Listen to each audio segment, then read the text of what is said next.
ایک بزرگ نے کہانی لکھی کہ مجھے سمجھ نہیں آ رہی تھی کہ ہمارا سفر جو روحانیت کا ہے، سوال یہ تھا ہمارا سفر ہے روحانیت کا، اس میں لوگ کیوں رکاوٹ بنتے ہیں؟ سوال کیا ہے؟ روحانیت کا سفر ہے تو کوئی رکاوٹ بن جاتا ہے، کوئی پریشان کر دیتا ہے، تو اس بزرگ نے اس بات کی سوچ لگانی چاہیے، سوچنا چاہا کہ میں نیک ہونے جاؤں تو دریانے کے بعد آ جاتا ہے۔ آج ہم ضرور عبادت کریں گے، کوئی چٹھی آ گئی، کوئی بندہ بیمار ہو گیا، کوئی ٹیلی فون آ گیا، کوئی واقعہ ہو گیا، ادھر بھاگ پڑا انسان۔ آج اس میں ضرور لکھنا تھا، بہت ضروری تھا، اپنی زندگی کا معاملہ تھا، اور کسی نے ایک اور بلا لیا، شادی ہوگی، کسی کا بیاہ ہو گیا، کسی کا منگنی ہو گیا، کسی کا ویسے ہی مطلب مکمل ہی اجازہ ہو گیا، اللہ کیا ہوتا رہتا ہے، گھبراتے ہوئے۔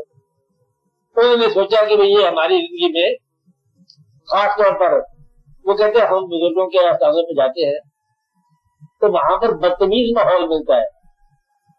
یہ جو بیٹھے ہوتے ہیں عجیب و غریب قسم کے لوگ، راستہ کھینچنے والے، کسی کو پریشان کرنے والے، نیک لوگوں کی محفل کے ارد گرد بدی زیادہ ہوتی ہے۔ کیوں؟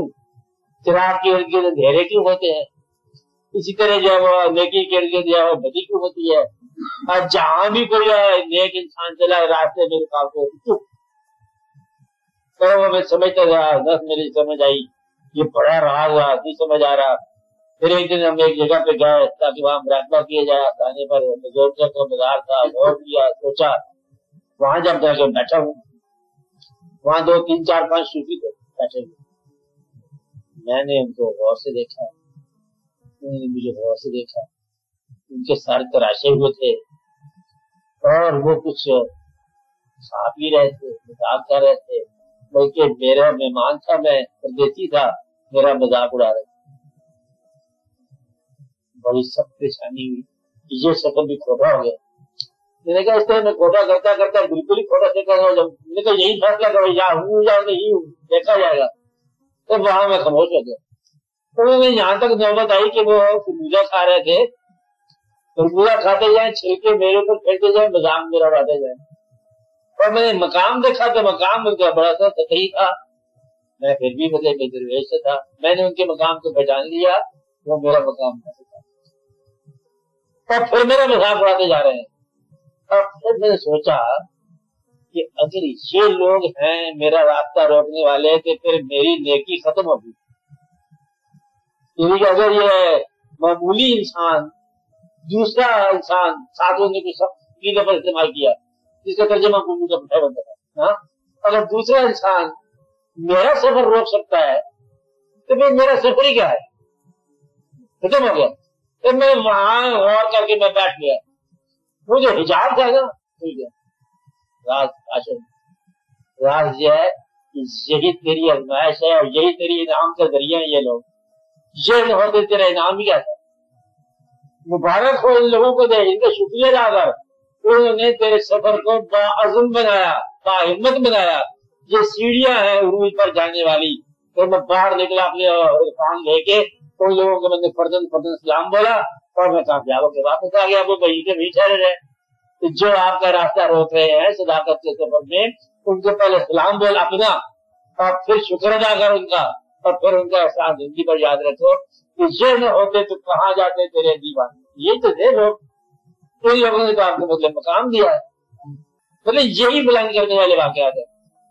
یہ نہ تو ساری زندگی پروز ایک ہو جاتی، 7 روپے کمائے 3 روپے اور ملا 10 روپے جائیں گے، ساری دنیا یہ کرتی رہتی کہ فرصت کشمکش بدے یہ دل بے قرار رہا، شخص و شکن جفت و شکن زیادہ کن یہ سوء تابدار ہے، تو اور مشکل پیدا کر۔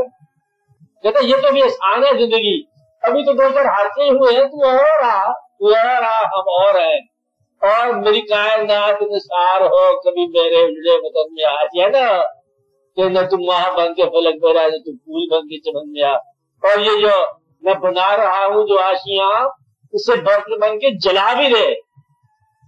وہ جلا دینا جو ہے نا، ان لوگوں کو شکر ادا کرو، بجلیوں کو شکر ادا کرو، میرے 4 تنکوں کی اوقات یہی ہے۔ تنکے بجا کے لے جانا ایسے ہے اور جیسے اپنی جہالت کی حفاظت کرو، زندگی کو بچا کے لے جانا ہے۔ ان احمقوں کو گزر کر کے جاؤ اور ان سے راستہ لو، جو بچ گیا وہی تیری کامیابی ہے۔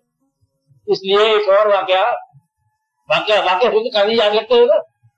کوئی دن بزرگ کہنے لگے کہ ہم نے ایک واقعہ کیا، میں اور میرے بزرگ ہمارے قافلے کا سردار بنا لیا، 5-10 آدمی جا رہے تھے، آج بھی چلو اکٹھے چلو، ہوتا نا ایک امیر بنا لیا، ہم نے جو ہم میں سے زیادہ معتبر تھا نا اس کو ہم نے امیر بنا لیا۔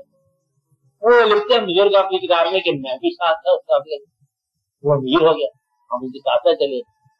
کچھ دیر ہم آگے جاتے ہیں تو کردستان کا علاقہ ہے، وہاں پر تو پروفیشنل پیشہ ور پرووربیل آ گئے، تو جو کچھ رکھ دو، سب لوگوں نے جو کچھ ہے تو باہر نکال دیا۔ ڈاکو بڑا طاقتور افغان، اس نے کہا بات یہ ہے، سب لوگوں نے پیسہ رکھ لیا، اب تلاشی لو۔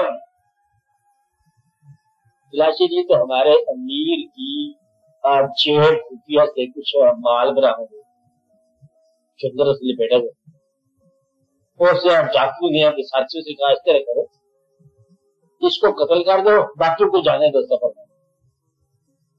وہ جو لکھنے والے نے کہا کہ ہم پھر دیکھو ہمارے زندگی میں ہم امیر افضل قتل کروا کے نہیں جانا چاہتے، اس سے کوئی غلطی ہوگی تو ہمیں معافی دی جائے۔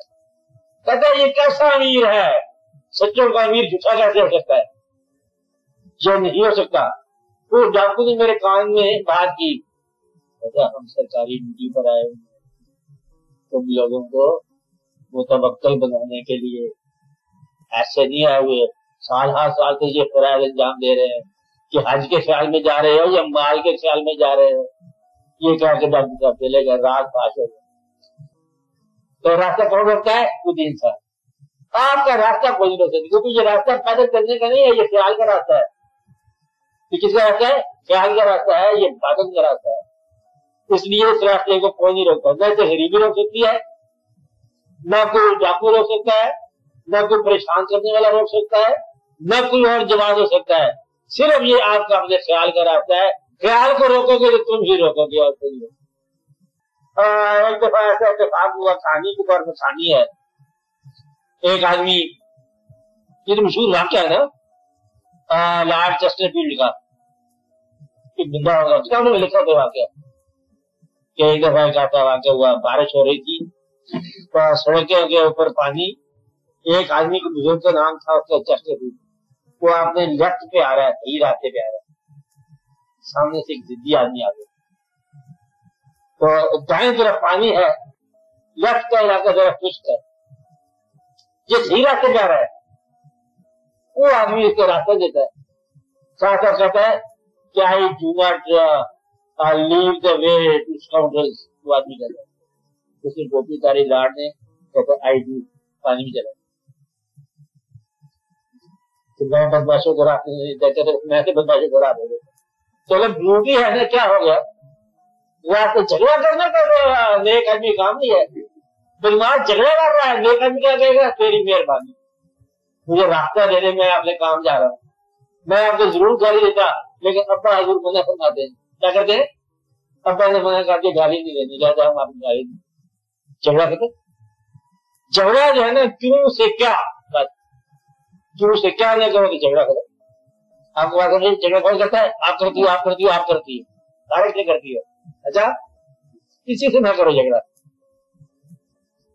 یہ آپ کو بات ہو جائے، راستہ کون روک سکتا ہے، سچے کا راستہ کسی نہیں روکا، کیا کہا سچے کا راستہ کسی نہیں روکا، اور وہ بغیر جواب کے اپنے راستے چلتا ہے، آئیے آگے، سچ کا راستہ کون روکا، آگے راستے پہ ٹھیک ہوگی نا۔ کہانی نمبر 4، لیلا اور مجنون کا واقعہ، وہ مولوی صاحب کے آگے سے آدمی گزر گیا، انہوں نے کہا نماز تو نے میری فرض کر دی، آگے سے کیوں گزر گیا، وہ مجنون تھا، تو ہمیں تو پتہ نہیں کہ نماز کیا ہے، ایک لیلا کی نماز ہے، ساتھ کے بدلے پہ کائنات گزر جائے، سورج گزر جائے، نہیں پتہ کیا ہے، آسمان گر پڑے پتہ نہیں ہے، یکتائی خیال میں یہ سارے کے سارے حجابات ہیں، اٹھاتے ہیں. آپ یہ دیکھو کہ آپ یکتا ہو کے بھی اس کے حال میں وہ مبارک کے درشن یا زیارت کرنے کا موقع ہوا, آپ نے ادھر ادھر دیکھی ہے. یہ اکثر آستانے میں یہی حجاب ہوتا ہے. بزرگوں کے آستانے میں جاتے ہیں نا, دادا صاحب اس میں ہے تو اس سے میں مقدس ہے, نام ہے, اچھا ہے, خیال ہے, مبارک ہے, کتاب ہے, بہت ضروری لازمی ہے اور مرشد کا کام کرتی ہے. لیکن جب ہم وہاں جاتے ہیں تو وہاں اور ہزاروں باتیں ہو جاتی. اب کہتے ہیں ڈاکٹر گیا لیکن تو جس خیال میں گیا تو اس خیال کے پاس جا, خیال سے واپس آ جا. ارد گرد کی چیزیں جو نہ دیکھ, اپنے رک جانے کا جواز جو ہے کسی اور کو بنانا ہی رک جانے کے پکا کرنے کے برابر. پھر آپ کا سفر نہیں ہوگا. جو سفر ہوتا ہے مقصد یہ کہ محبت کا سفر, اس میں کوئی رکاوٹ نہیں ہے. اور جس نے محبت نہیں کرنی ہے اس بیچارے کئی جواز نہیں جاتے. جانے کا ایک ہی طریقہ ہے کہ وہاں جاؤ, نہ جانے کے 100 بہانے ہیں, بنا لو. آپ میری بات سمجھ رہے ہیں؟ اس لیے آپ اپنے خیال کے ساتھ خیال رکھو, اور جب یہ اصلاح ہوگی ان کی, ایک تو دیکھو بزرگوں میں ایسے ہی ہو رہا ہے. کبھی آپ اس پہ جاؤ نا کسی بزرگ پر, یہ ہوگا عزیز میاں پیسے لے جائے, سوال ہے جو تمہارے لے جائیں گے. مالک ہوگا دیکھ پکانے کا انتظام ہے, دیکھ پکانے سے کیا لے گا, عرفان کا انتظام ہے, جوتے چرانے کا بھی انتظام ہے, کھانا کھانا سے لوگ چوری کا کیا جاتے. تو برے آدمی جو ہے ہر نیک مقام پر اپنی بدی سے باز نہیں آتا. نیک آدمی جو ہے وہ اپنی نیکی جاتا. آپ کے کی چیز نہیں دیکھا سکتے. یہ جو اصلاح کی رنگ جو پرکریا نے یہ چھوڑ دو. آپ خدا کے لیے اصلاح کرنی چھوڑ دو. اپنے علاوہ کیا کہا, اپنے علاوہ کسی کی کرنی ہے نا اصلاح, خواہش ہے, اس کو 10 روپیہ دے دو غریب کو, بس اتنی اصلاح. اس کو بھائی یہ پیسے میں نے دیے ہیں, شکر اللہ کا ادا کرنا, بس. آپ میں اصلاح کی خواہش ہے, آپ جتنی جیب میں پیسے ہو کسی غریب کو جا کے دے دو, اسے کو یہ اللہ کا شکر ادا کرنا, یہ اصلاح ہے. نصیحت دینا بہت آسان ہے مال دینے سے. آپ نصیحت نہ دو, مال دو غریب کو, پھر آپ کو آسانی ہے. مشکل ہے نا, تو پھر آپ نصیحت بھی چھوڑ دو. تو ایک آدمی غریب ہے بیچارہ, اس کو آپ مشورے دے رہے ہو کہ پہلے وہ نماز پڑھے پھر اس کی غریبی دور ہو جائے گی, جبکہ آپ کی بغیر ہی نماز کی ہو گئی. اس لیے شریک کرو ان باتوں میں, اپنے فوائد میں شریک کرو, علم میں شریک کرنے سے پہلے مفادات میں شریک کرو, علم میں بعد میں شریک کرو. آپ علم میں شریک کرتے ہو, میرے پاس علم ہے, میں آپ کو علم بتانا چاہتا ہوں, وہ علم تو بعد میں ہوگا, تو پہلے اپنے مال میں شریک کر. گھٹیا چیز ہے نا, گھٹیا میں شریک نہیں کرتا. کہتے جنت میں تمہیں اپنے ساتھ لے جاؤں گا, دنیا میں آپ کے ساتھ احسان نہیں کروں گا. جھوٹا ہے, بڑا جھوٹا ہے. تو جنت میں مکان دے دوں گا, اپنے مکان کے ایک کمرہ آپ کو دے دوں گا جنت میں. جہاں اپنے مکان کے برآمدہ دے رہے, ارے تو مشکل ہے, دنیا ہے. حالانکہ اس دنیا میں دینا مشکل ہے. آج کے مسلمان اس دنیا کا وعدہ کر رہا ہے جہاں کچھ نہیں دیتا. حکم یہ تھا کہ یہاں تقسیم کر, ادھر میں خود کر لوں گا. الٹی ہوگا کام. ہر آدمی کے ساتھ یہ ہوگا. اپنے مال میں شریک کرو, اپنے حال میں شریک کرو, اپنے مفادات میں شریک کرو, اپنی زندگی میں شریک کرو, اور علم میں بعد میں شریک کرو.